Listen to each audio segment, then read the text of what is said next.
celebrating that midpoint of it. Yeah. Can you take her? Sure. Hi everyone, welcome to Native Wellness Institute Power Hour. Should we let Weston say hi? Sure. Weston wants to say hi to everyone. It was just her 6-month birthday. Happy 6 months, baby Weston. This is Stosh and me. Most of you might know us already. We've been on the Power Hour quite a few times, and we've been working for the Native Wellness Institute for a long time. And it's good to see you all. Where's the comments? These are right there. Comments will be popping up. Oh, There's it'll no be one popping on up yet. there. So Okay. just a few people coming on now. Okay, so we're gonna give it a little bit of time for folks to join.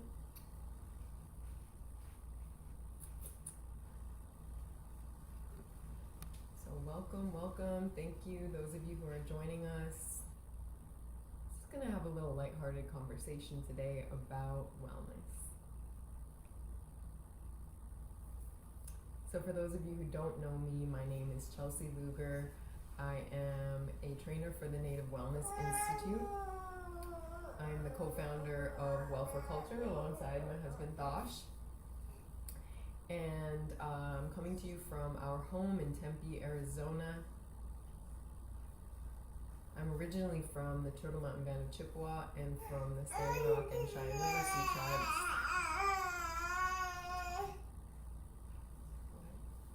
She hasn't, or she was sleeping like for a while, so she might want to eat. Say bye-bye. Weston, say bye. Say see you later. Alright, thanks all. Let me know if you want help. I'm here. Okay, sounds good. Alright.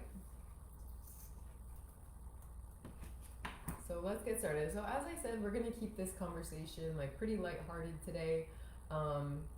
And toward the end, I'm gonna lead us in some movement, just so that we can stretch together, have a little relaxing self-care type of movement session. So that'll be toward the last like 20 minutes or so, but until then, we're just gonna have a little bit of a dialogue about staying well in the summertime. So again, welcome to the Native Wellness Power Hour. This is week 63, I think, 60 something. So we've been doing these well over a year now, and it's just an honor to participate and to be with you all today and to talk about health and wellness. So the reason that I wanted to do a session about summertime wellness is just because to acknowledge that we're entering a new season. With each season comes a change of environment, a change of setting, obviously a change of weather and activities, and I think that many of us associate summertime with a break, which is a good thing, and that's a really important, rest is a really important part of our wellness. And there are also different challenges that come with the summertime, whether we're on a break or not from work or from school.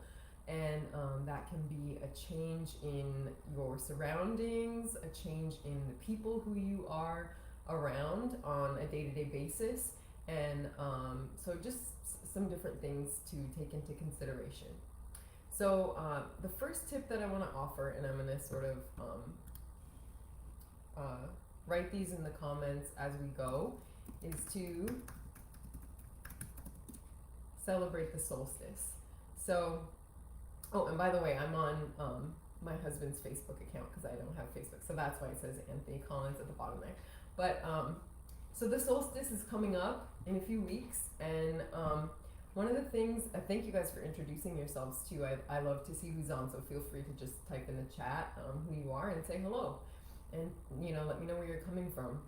So, a lot of times today in wellness, we talk about decolonizing or re-indigenizing our lives and our wellness practice.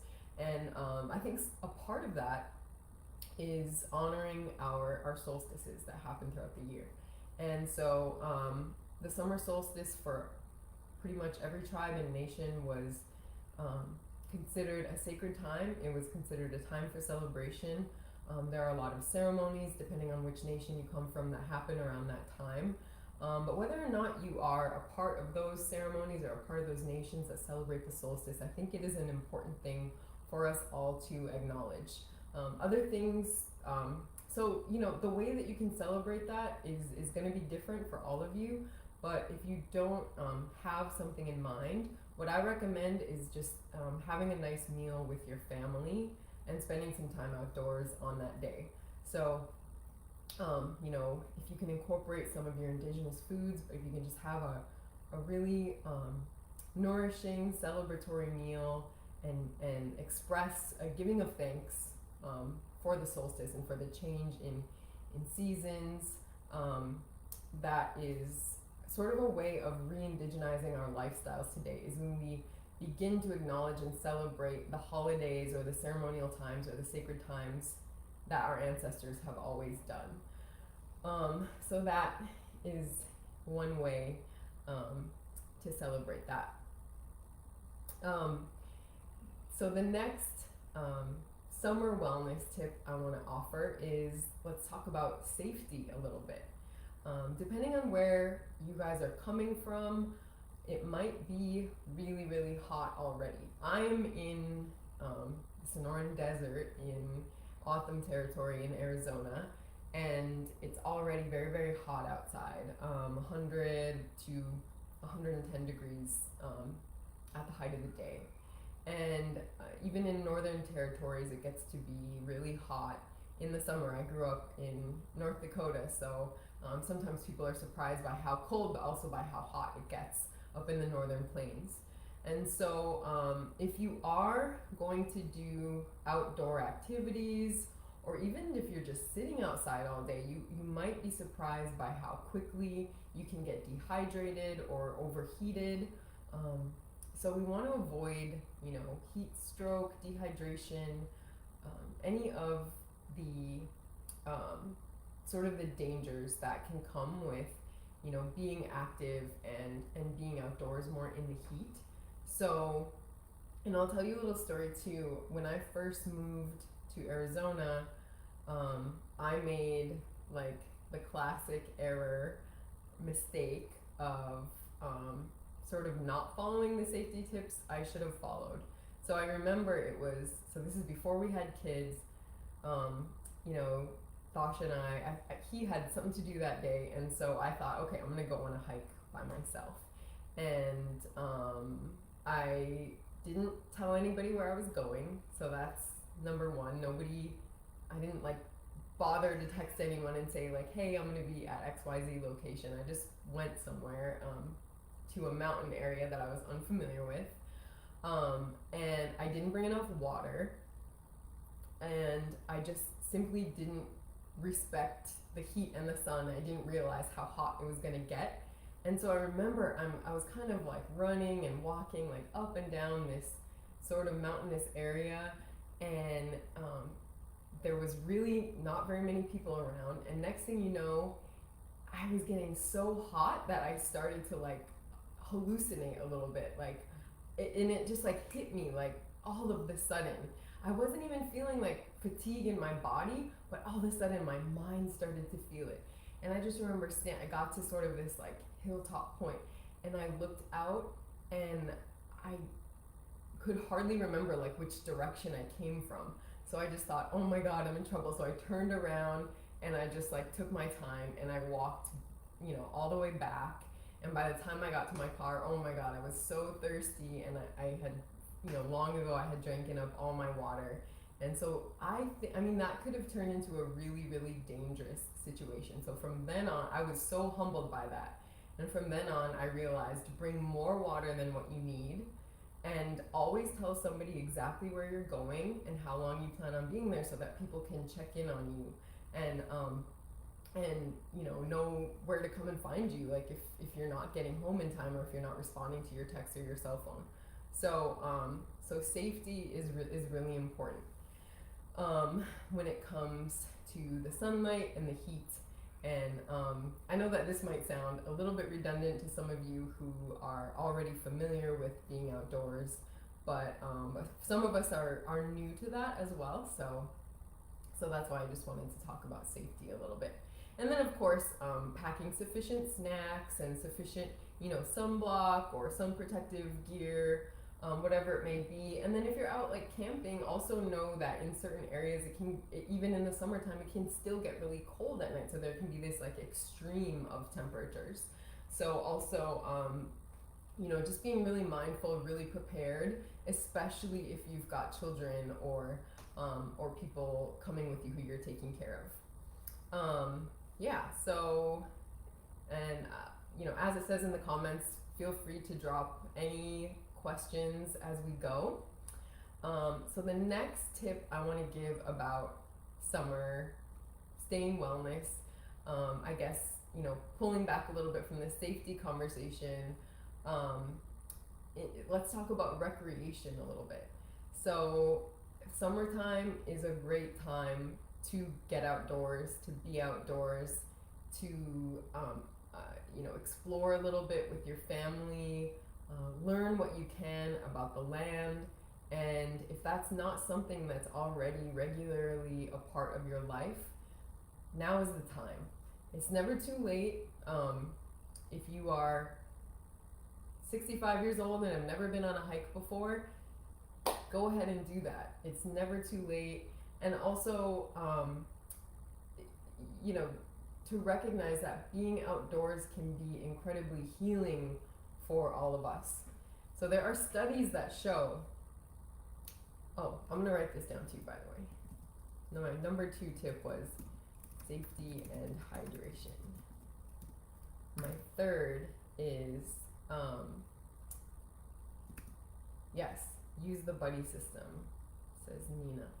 So my third is getting outdoors, learning the land. Outdoor culture is really interesting because in certain places like national parks, there are obviously these reserves of land that really they're indigenous territory. Like these reserves of land were taken care of by our ancestors, by our people for thousands of years before they became national parks. Any national park that you go to contains sacred sites and ceremonial sites and places that our people have always been going. But at the same time, we are put under the umbrella of American citizens, and we have to pay the fees like anybody else. And in fact, these places get really overcrowded, especially in this Instagram era, when and often people of color, including indigenous people, can feel excluded from these areas in different ways. So I say all that to say, don't be afraid to go to these areas. It's not, it is for us just as much as it is for anybody else, if not more. And so, again, for some of you, this is probably redundant. You're probably already, taking part in being outdoors and keeping your families outdoors. And it's not just national parks. Like, you can be outdoors anywhere. Even if you live in the middle of a city, you can make it a point of visiting, taking walks outside, or if you're in a suburban area. To me, the outdoors, it doesn't discriminate. The sun is going to be everywhere. The sky above you, the wind that you feel against your skin. No matter where you are, who you are, where you come from, what you have access to, stepping outdoors and simply spending a little bit of time is going to be healing for you and for your family. And so getting comfortable with that is something that, it's a place where you belong, and it is a modality of healing that you deserve to have. So I really encourage spending time outdoors. So whether that means going for a hike, going swimming, having your coffee or your breakfast outside instead of eating at your kitchen table. Just these little small changes even can make a really big difference. If you are working from home and you find yourself kind of having Zoom fatigue and you're indoors all day long, especially on the computer, take an hour at your lunch break to just move it outdoors or bring your laptop outside. Take advantage of the summer as a time when you can really reset and and reclaim your connection to the land and to being outside. Oh, hi Marina. My friend Marina is on here. That's awesome. Oh, it's interesting too. Like, I think it's nice to see Marina's name. She and I went to college together, and where we went at Dartmouth, this is back in like, I think it was 2006 when we graduated high school and we started college. And going into Dartmouth was a really interesting experience for me because I grew up in North Dakota and, in a place where, of course, lots of beautiful land. And I definitely felt a deep connection to my land there. But I was really unfamiliar with this culture of like hiking in the mountains or camping, with all this gear and like having the right hiking boots and having the right pack and all that kind of stuff. Like, that wasn't something that I really grew up with. And so when I got to Dartmouth, there were a lot of, frankly, white students who did feel very much like they grew up with that stuff and that was like a part of them and it was a part of who they are, and they were so unafraid to like be a part of those spaces. And I just remember like we had to go on these freshman trips, and I had these like basically like Timberland style boots that were like not actually made for hiking, and I think they were pink. And we were on these trips, and I was probably the only one who didn't have the right kind of like hiking gear and had never actually hiked in the mountains before because I'm from the plains. And like it just wasn't a space that I necessarily felt like comfortable in, and which is kind of weird because I was like the only Native person on my trip. But I think that Marina relates to me in that conversation, and that both of us like eventually established more of a a sense of, okay, we are women of color, but we do belong in the outdoors just as much as anybody else. And then it's really cool because several years later, like after we graduated college, Marina was living in her homelands in Brazil, and she invited me to visit her, and we spent a whole week together at a national park in northern Brazil, and it was like hiking, just eating the most incredible fresh food, and just having time to sort of like have these wonderful conversations, and it was so fun and it was so healing. And I think that's also a segue into my next tip, which is find healthy recreation activities. So of course that goes along with being outdoors. Something I specifically sort of want to address here is sobriety. So sobriety is something that for me it is a journey that I began in my early 20s. I would say that when I was like a teenager through my early 20s, I liked to go party and drink, and I just thought that was like very normal and that was just what everybody did. And I remember, especially in the summertime on my res, that would be the type of gatherings that were just like normal to me to see, like sort of people going to the river, bringing cases of beer, or 49 after the powwow or whatever it was, or rodeos. I remember I would always go to rodeos with my cousins, and they would be riding, and I would just tag along and then go to the party afterward.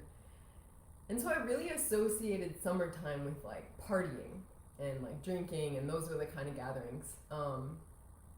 But so for any of you on your sobriety journey, I know that can be a really challenging time, like especially if you're like me and maybe you spend part of the year like away from your home community, because I remember when I did quit drinking, I was like off by myself in grad school. And what happens when you quit drinking and you quit that lifestyle is like you sort of have to reintroduce yourself to everybody in your life. And you have to relearn like the places where you go, the activities that you find normal, the entertainment that you have for yourself. And so I think that it's important to just be mindful and aware of the fact that, you know, let's say you're like me and when you're on your own, off in college or off, you know, at work or whatever in the summertime, you know, maybe you had a little bit more control over your social circumstances, and then maybe you go home for the summer and it's like, okay, kind of presents a new challenge. So just be aware and finding other things to do and knowing that, you know, eventually that will feel very normal to you to live a life where you're not tempted to join those kind of parties or, you know, to drink. And summertime definitely doesn't, you know, have to be associated with that kind of stuff. Okay, so my next tip is reading. So I love to read, and I think that it's in the age of social media and Netflix and just this age of abundance. We have so many opportunities to do other things. Like we could be binging a series on Netflix, which like there's nothing wrong with that too, but try to have a balance with it. So don't, and I know this can be really hard, especially like if you've been working hard or you've been in college and the last thing you want to look at is a book. I can understand that, but also remember that it's a very different thing when you read for pleasure or for enjoyment, as opposed to like reading a text that you're being instructed to read and that you know you have to like write a paper and take a test on. It's a very different experience.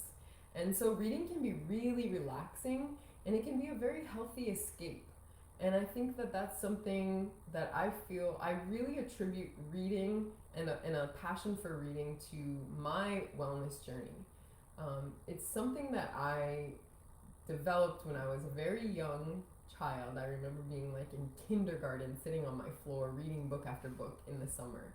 And then as I did get older and I needed an outlet for wellness, I needed an outlet for healing, I still had that in my back pocket, this love for reading books.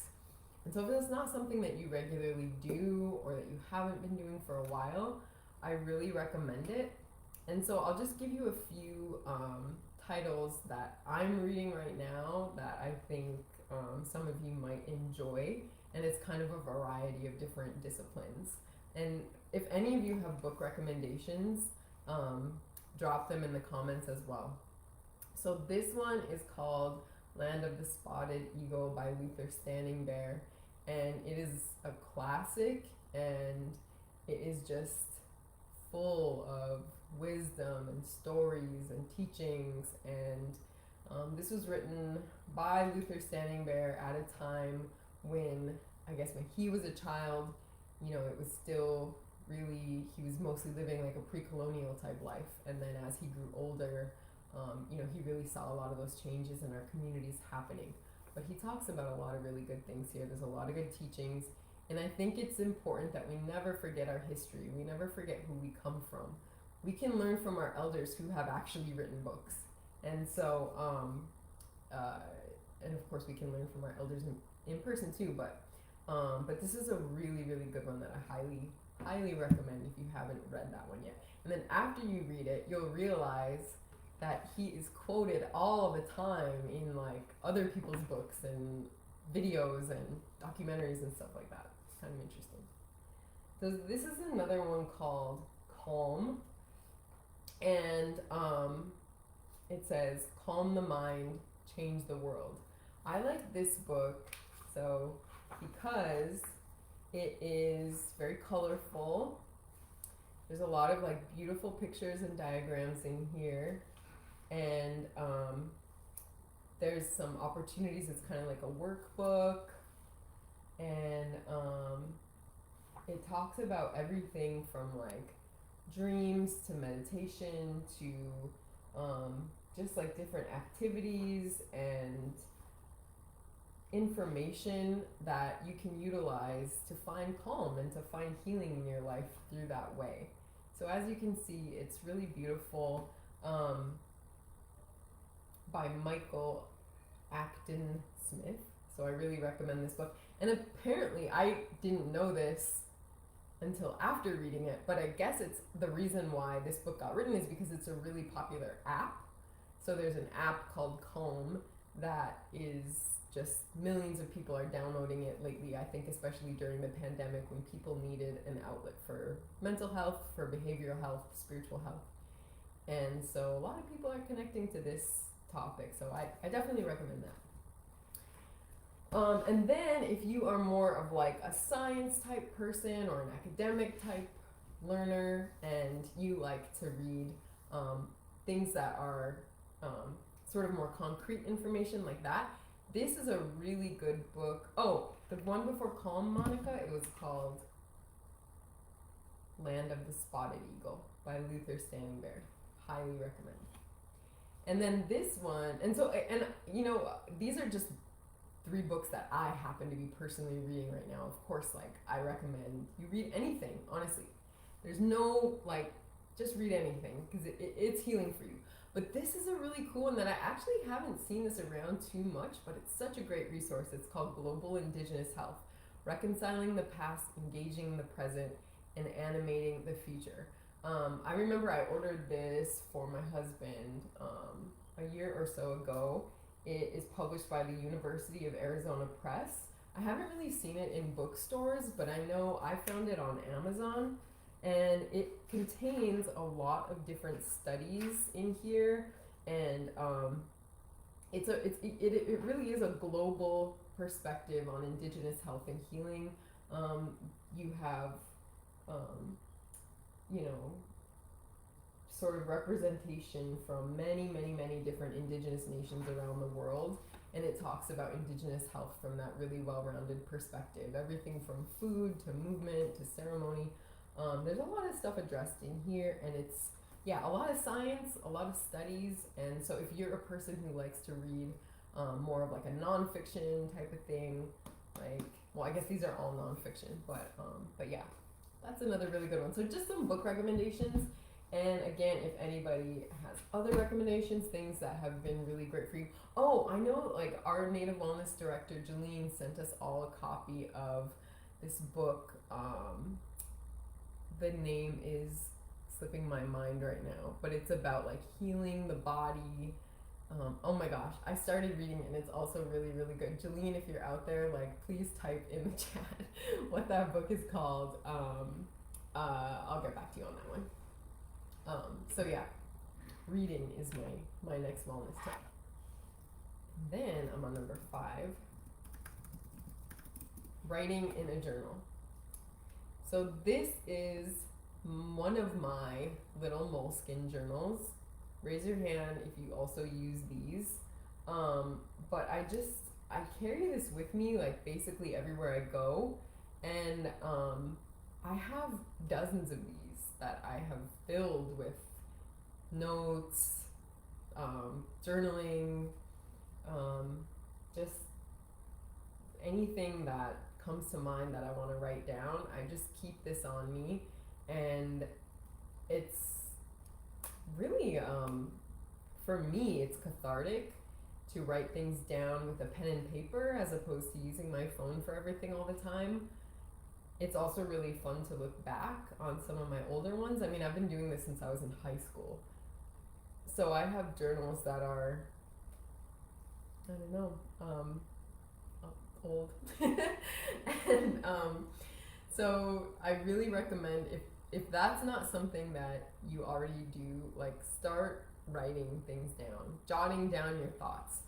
I remember being in my grandma Thelma's house in 48, growing up, and she had this collection of journals that my grandpa had kept.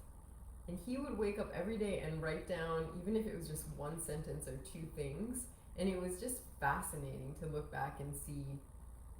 I don't know, sometimes it would just be the weather, but sometimes it would be like, you know, somebody died today, or sometimes there would be this big event in the news, you know, JFK elected president. And it was just like really cool to see. So if you don't keep a journal, I really recommend that. Oh, I love, and yeah, I do reread my journals sometimes.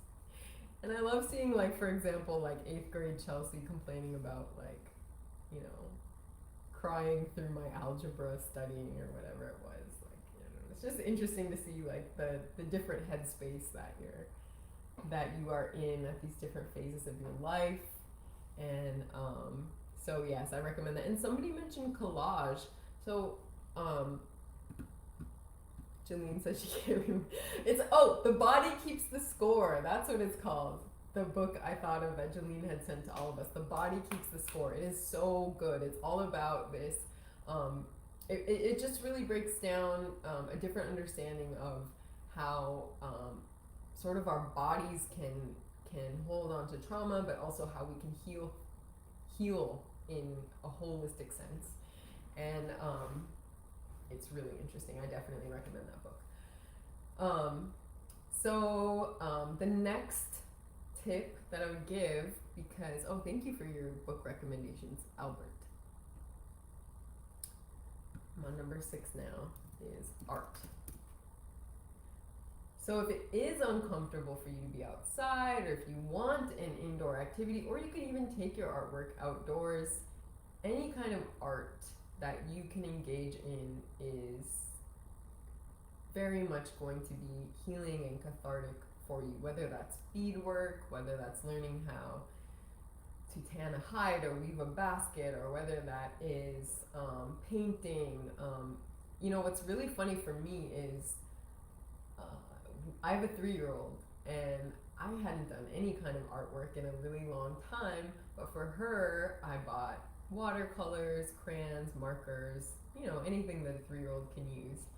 And I find myself just getting so engaged with it. Like, I'll set her up with it, and then I'm just like so into just coloring in her coloring books, or helping her with her stickers, or so you know, it's a good one that you can bring your children in with too.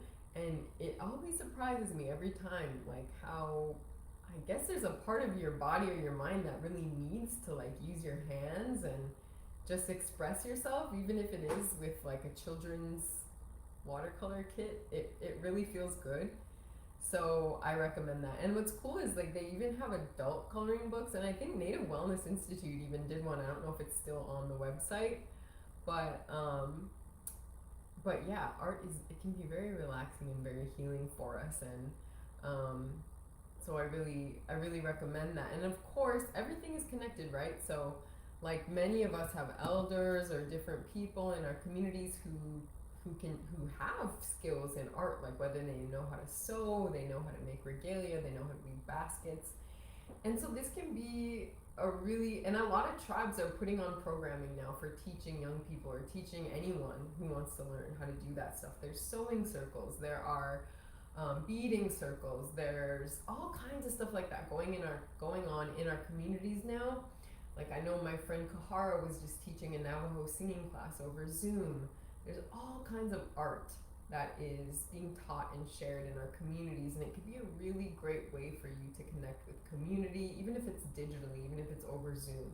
And so that's something that I highly recommend. Okay, yes, so I was right. NWI still does have the coloring book on the resources page on the website, available for free download. So if you want a coloring book right now, and that one is kind of a fun one because it's pretty intricate. So especially if you have colored pencils or something, you can sit there for hours and just print them out, start to color. Why not?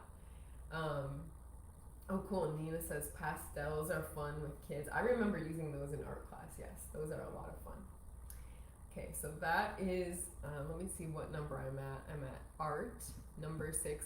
Oh, the other thing that I should mention too is like, I remember being like a teenager, and I asked my mom to teach me how to bead, and she did. She started teaching me, but I had no patience for it. Really, I just couldn't get into it because I don't know, I guess my head was just like not in the right space. I wasn't ready to learn it yet.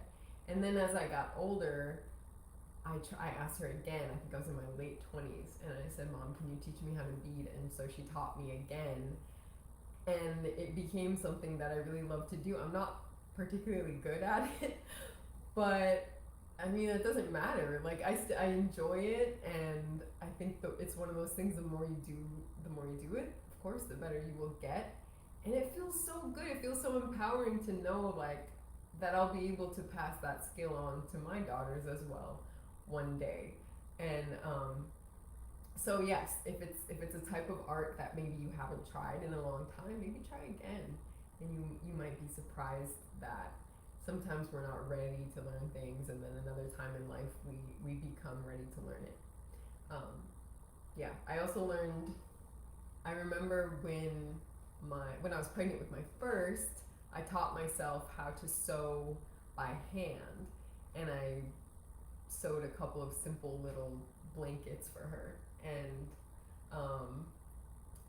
yeah, that was just really fun. It's try to teach yourself something too. Just see if you can use your intuition and learn how to do something, even if you don't have somebody to teach you. You might be surprised. You might really be surprised by your skills.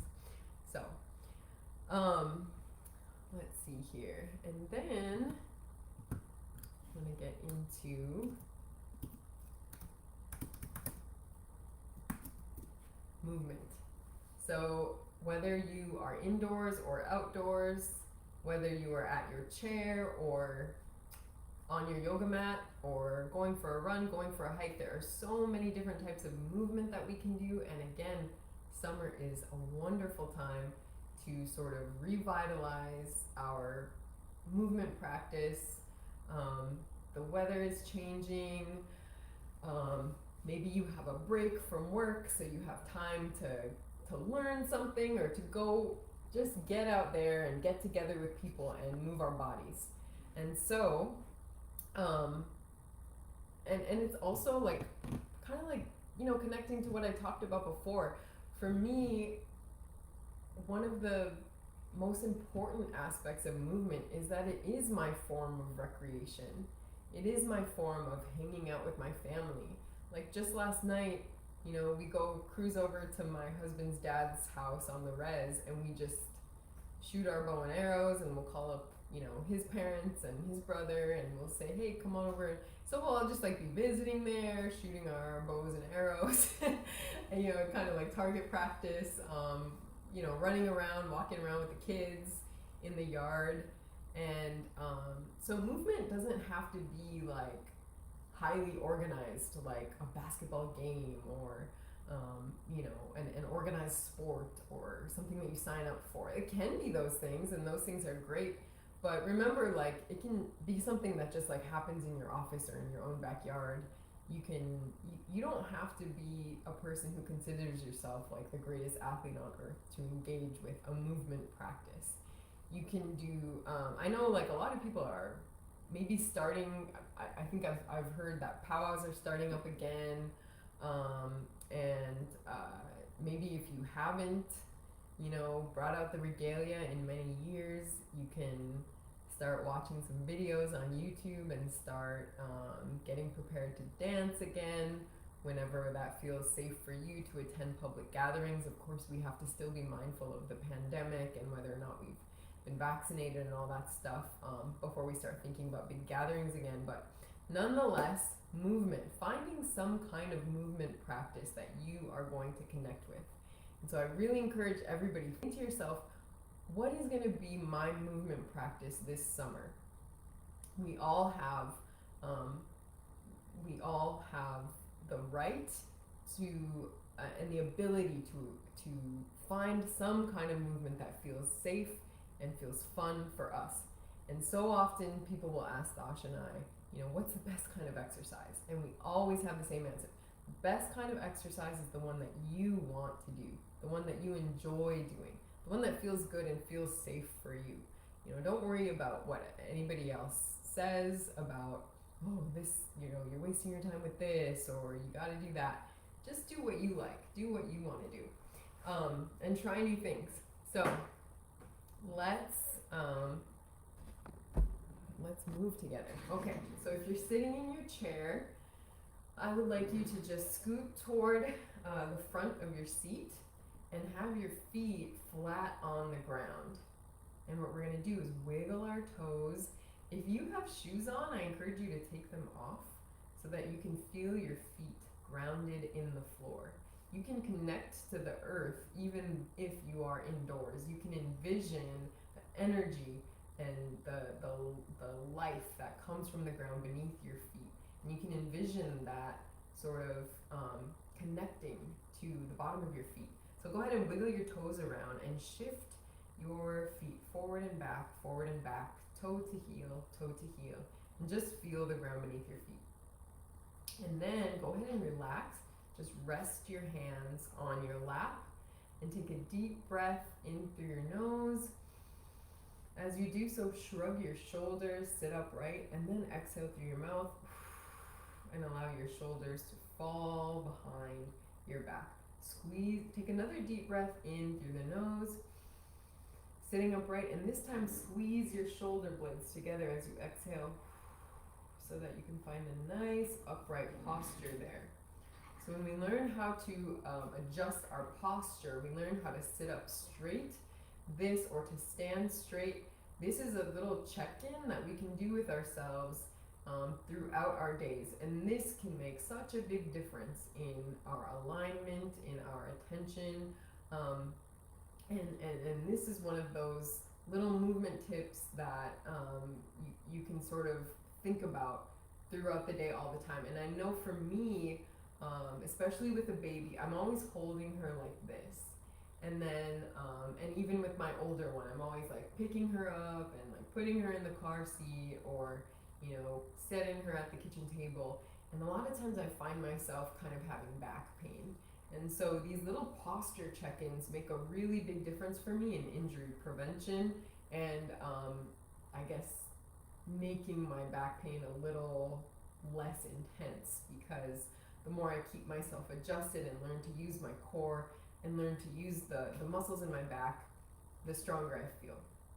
All right, so deep breath in through the nose, shrug your shoulders, exhale through the mouth, nice and grounded, relax the hands, let go of the tension in your hands. If you need to shake out your wrists, go ahead and do that, but just let go of any tension that you're carrying in your fingers and your fingertips. Now I want you to draw your attention to your face. So this is an area where we keep a lot of tension, where we keep a lot of stress. So go ahead and just relax your brow. If you need to physically use your hands to pull your brow apart and to just like let some of that tension go, you can massage a little bit, but just relax the brow. You could even like give yourself a little self-massage on the eyebrows, tap around, whatever you need to do to release the tension and allow your brow to relax. The next area where we keep a lot of tension, draw your attention to your jaw. Go ahead and give a little self-massage here and see if you can find knots. We often I actually learned this from watching a makeup artist on YouTube, but he was talking about how he always gives his clients a jaw massage, and you can feel the knots in your muscles here because we sleep with our jaws clenched, or we grind our teeth, or when we're awake even and we're really focusing on something, like we just bring tension to this point. So it's just so important to let it go and give yourself a little self-massage here on the jaw. And now the next area I want to bring attention to is your tongue. Let your tongue go from the roof of your mouth. I learned this in going to yoga classes. Every yoga class you attend, a lot of times your instructor will tell you to release your tongue from the roof of your mouth, and just take a deep breath in through the nose. Exhale, and be aware, be mindful of keeping that tongue just relaxed. And so there already we have sort of wiped away the tension and the stress that we carry in our face. And if you can do a little check-in and remind yourself a couple times a day, posture, relax the muscles in the face. Those, it might not be the same thing as going in the gym and sweating with weights, but this is movement. This is a way that we can draw attention and movement and bring movement into our bodies and to help us heal, to use movement as a modality for relaxation and stress relief. So go ahead and do that. And now I want you to, so we're in our nice posture, our face is nice and relaxed. Now we're gonna go ahead and just massage the head. So give yourself a little scalp massage. Use the pads of your fingertips, not your fingernails. And sometimes it's gonna be different for everyone. Sometimes it feels good to just sort of give a little squeeze, or you can scratch around. But whatever feels good to you, just give yourself a little scalp massage. It's actually good for your hair too when you do that. Give yourself a little scalp massage, and then go ahead and tug at your ears. Tug at your ears. Think about how grateful we are to be able to hear and to share, to hear beautiful music, to hear good conversation. Think about gratitude for every aspect of our senses as we go through these movements. Now go ahead and just tap. Tap on the arms, up and down, tap, and then give yourself a hug. Give yourself a hug, and then when you're ready, you're gonna go ahead and open up the arms wide and envision your ability to be open-hearted and to receive and to give energy whenever it feels safe and whenever that is an important thing for you. And then also remember that you have the ability to close off when you need to feel safe, when you need to feel, when you need a moment to yourself. You can use you have control over your own personal physical space, so you can give yourself that hug and protect yourself when you need, but also remember that balance of opening up whenever you feel ready and whenever you feel that you have the intention to give and to learn and to receive. So we have both, and it's important to recognize the dichotomy and the balance in that. So now let's go ahead and just do a little nice stretch of the upper body. So as you inhale, your right arm will rise, and as you exhale, you lean over to one side, using your breath to move your body and to enhance the movements. Inhale, back to center, exhale, lower. Now as you inhale, your left arm will rise. As you exhale, lean over to the opposite side, feeling a nice deep stretch in the side body. Inhale, back up to center and lower. Good. Now inhale, both arms will rise. Exhale, lower into a circle. So my arms are going to follow behind me as far as they possibly can, and I'm really opening up the chest and opening up the heart as they lower behind me, and I'm drawing big circles with my hands. Let's do two more. Inhale, rise, exhale, lower. One more. Inhale, rise, exhale, lower. And now we're going to reverse directions. So as we inhale, our arms will come behind us, drawing a big circle with our hands, and as we exhale, we lower them in front of us. We continue these circles, and we'll repeat. We did 4 going in the reverse, so now we will do 2 more going forward, and 3. Inhale as you rise, exhale as you lower, and 4. Inhale and exhale. Good. Now let's draw the attention to our head and our neck, going back to the practice of releasing tension. One thing that you'll notice is that we also carry a ton of tension here in this area between our shoulder blades, just below the nape of our neck. And why do we have that? It comes from texting. We sit like this. We don't even realize it. I catch myself all the time. I'll be hunched all the way over like this, or if I'm standing, the same thing. I just find myself like hunching over because of my dang phone all the time. So let's practice releasing some of that tension that we carry in our text neck. I think is like the technical term for it. So go ahead and take a deep inhale, sitting nice and upright. Exhale, lower the shoulders. And then when you're ready, just go ahead and touch your chin to your chest. Chin to chest. I feel a relief in tension all the way from the top, from the nape of my neck, all the way down the sides of my back. So I don't know about you guys, but it always just surprises me how much tension I carry when I simply let my head hang.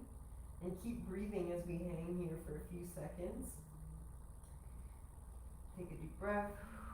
Really let the tension go. And then when you're ready, we're going to touch our right ear to our right shoulder. So just roll the head over to one side. Of course, your ear isn't going to actually touch the shoulder, but that's the cue. And then back to center. And now pretend you're going to touch your left ear to your left shoulder. So really we're just aiming for a nice stretch in the neck. Nice and slow and gentle so you don't hurt yourself. One more time to the right. Right ear to right shoulder. And to the left. Left ear to left shoulder. We're sitting nice and upright. We're using our breath. And now when you're ready, we're going to bring our gaze forward. And then we're going to look up at the ceiling. So basically we're stretching the neck in the opposite direction. And then back up to center. And now we're going to do a full circle of the head. Full circle in one direction. Keep breathing. Full circle in the opposite direction. Keep breathing. Good. And straight forward. Alright, so now go ahead and shake out the hands one more time. And now take your left hand in front of you. And we're going to bend the fingertips back. And then forward. Back and forward. Now to the opposite side. Back and forward. Back and forward. Good. Now roll the wrists outward. You can hear Thosh singing in the background. He's singing to our baby. And then roll the wrists inward. Very good. All right. Now we're going to turn our attention to our a little bit some lower body stretches. So again, you'll see how I'm scooted all the way forward, and what we want is for the knee to be just above the ankle so that we're at like a nice 90-degree angle. And what we're going to do is stretch out the legs. So I'm going to take my right heel, plant it on the ground. I'm still sitting nice and upright. My hands are on my hips. And I'm going to hinge forward at the hips, making sure to maintain a nice upright posture as I lower. And I can't go very far because I'm feeling quite a deep stretch already in my hamstring and in my calf. But just go as far as you can until it feels, you just don't want to hurt yourself. So if it hurts, you're going too far. You should feel a little bit of, a little bit of a stretch of discomfort, but just go ahead and really nice and slow. And then back up to center. And then we're going to switch sides. So I plant my left heel into the ground. My toes are pointed upward, hands on hips, upright posture. And just hinge at the hip, maintaining that nice alignment in the back. And then back up to center. Switch sides one more time. And alternate left leg. Nice stretch of the hamstring from seated in our chair. I think it's so important because we're still in the pandemic. We're still in the Zoom era. It's so important to learn how to do stretches from our chair. Next one, we carry a lot of tension in our hips. So cross the leg, take the right ankle and rest it above the left knee, maintaining the upright posture, and then just go ahead and lean forward. Jessica, thank you for your comment, and it's really good that you have that self-awareness of your back pain and not pushing it and not doing, an exercise if it hurts you. But I'm glad that you are enjoying the other stretches. So for those of you who are able to do this one, go ahead, and what you're gonna feel, as I mentioned, is that stretch and that release of tension in the IT band, and this is really gonna open up the hips. So just leaning forward as far as you can, and then back up to center, and then switch sides. And one thing that I always notice is like, see my other side, I was at much deeper angle. This left side is really, really tight for me. It's much more tense than my right side. And so being aware of our imbalances is important as well. There's nothing wrong with having imbalances. We all have them. And it's just important to be aware of them. And there's many reasons why we develop those. So yeah, that's just a nice stretch. You could even do this one from standing. I'll show you using my chair. If you do want to try it from standing at some point, you don't have to right now. What I would do is I use my chair for balance. I cross my baby. My daughter waking up from her nap. I cross my foot over and I just lean like this. So that's going to be like an even deeper stretch than it was from seated. And then I do my opposite side, I lean like this. And then same with the other seated leg stretch I showed you, you can do that from standing. What you do is just plant the heel, bend over at the hip hinge, plant the right heel. Ally, do you want to come in and help Mama stretch? Okay. And back up to center. So those are the stretches from standing. All right, so my little one just waking up. Baby, come on, you can come say hi. Do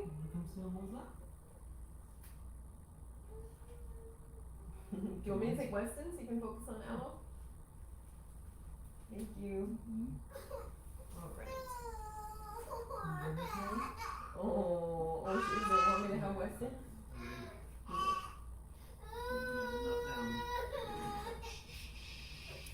So, listen, Mom. Okay, Mom was asking for you. Come on. Come on. So of course, Mom was asking for you.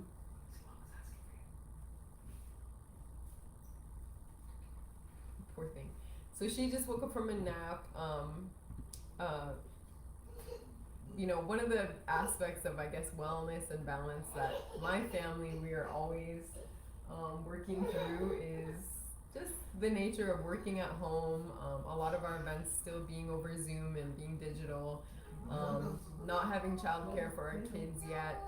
And I just want to express, you know, compassion and understanding with those of you who are having a hard time, like, you know, cooking the meals that you want to cook or making time for movement. All of these things, they require time, and sometimes it's really difficult to find that time for ourselves. So I just want to say there's nothing wrong with being out of balance. That's human nature. There's going to be times in our life where we don't feel like we have it all together. Wellness is not about perfection. It's about just recognizing different healing modalities and approaching those whenever we do feel ready for it. And it requires just a little bit of a shift in mindset. So, you know, I guess incorporating, you know, your families or your bringing movement into the workplace, just being innovative with it as much as you can, I think is really going to be the ways that we really establish a daily modality of wellness that we can carry with us everywhere we go. And so as everybody, you know, gets into your summer and you know, face your own challenges with whatever your healing and your wellness may be, just continue to do your best and to know that, you know, it's not gonna look perfect every single day, but it is okay, and it is good to do things for yourself and for your family, and to try to fit in wellness wherever you can. And so thank you all so much for joining me today. It was really good to be here. I'm glad that I got to do a little bit of movement and stretches with you all. And feel free to share those with your family if you would like. And as Jolene mentioned, Christine says, hello, Christine says hi. Okay, well, I better log off before we get into like full-on meltdown mode here. But it was really good to be here today. It was good to see you all. And I hope that you have a wonderful summer. I'm sure I'll be seeing you on the Power Hours again. And thank you so much for joining me. Bye.